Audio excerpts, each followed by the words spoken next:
Pemirsa, setelah viral di media, Mbah Kamin, kakek berusia 88 tahun, warga desa Jatimulyo, Jati Agung, Lampung Selatan, mulai mendapatkan perhatian pemerintah dan warga sekitar. Sebelumnya, Dinas Sosial Lampung sudah menyambangi dan memberikan bantuan. Satuan kerja ini berjanji akan memasukkan Mbah Kamin ke data terpadu agar mendapatkan bantuan khusus lanjut usia. Di gubuk inilah Mbah Kamin, warga Dusun 2D, Blok 9 Jatimulyo, Jati Agung, Lampung Selatan, tinggal bersama dua orang ponakannya, Apri Handoko dan Amin, tinggal dengan seadanya dan bergantung hidup dari pemberian keluarga dan warga sekitar. Kisah Mbah Kamin akhirnya viral setelah salah satu warga memposting kehidupan pria 88 tahun ini yang harus berjuang sendiri meski tinggal bersama dua orang keponakannya. Salah satu ponakannya, Apri Handoko, bercerita bahwa selama ini Mbah Kamin dijaga oleh ibunya, namun semenjak ibunya meninggal dunia, dirinya dan adiknya yang menjaga Mbah Kamin sehari-hari. Untuk kebutuhan makan, Mbah Kamin kerap diantar makanan oleh keluarga, namun keluarga berharap ada perhatian pemerintah agar Mbah Kamin dapat tempat tinggal yang layak.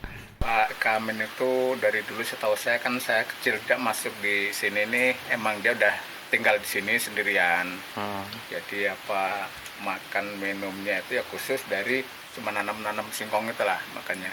Nah setelah itu mulai rame, mulai warga pada masuk ke sini. Nah di sini masuklah si yang tinggal di sini. Nah sekarang sudah meninggal. Nah di situ juga ada tinggalan dari dulu, yaitu ada dua orang ini. Nah dengan adanya ini terus karena Mbah Kamin ini sendirian atau kena musibah kan, nah itulah nggak ada yang tahu, keluarga juga.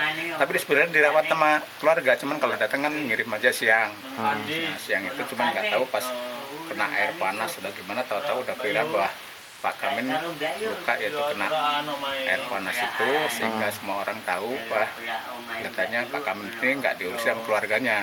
Udah ada keluarganya yaitu ponakan tuh di RT 27 ada ponakan ya, setiap harinya itu kalau siang ngirim makanan dia untuk Pak Kamin.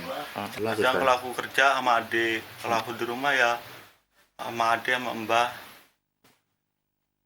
Kalau untuk seharian mbah sendiri seperti apa sih? Kalau untuk seharian mbah sendiri semenjak mama nggak ada, kadang saudaranya nganter nasi buat mbah. Kalau saudaranya nggak sempat, kita orang yang ngurus.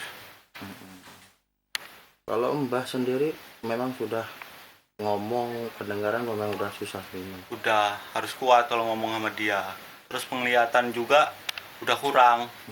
Sudirman juga mengingatkan viralnya berita Mbah Kamin karena pada saat itu beliau terkena musibah tersiram air panas dan sekarang mulai mendapatkan perhatian pemerintah serta keluarga yang masih berada di sekitar daerah ini. Randy Mahardika melaporkan.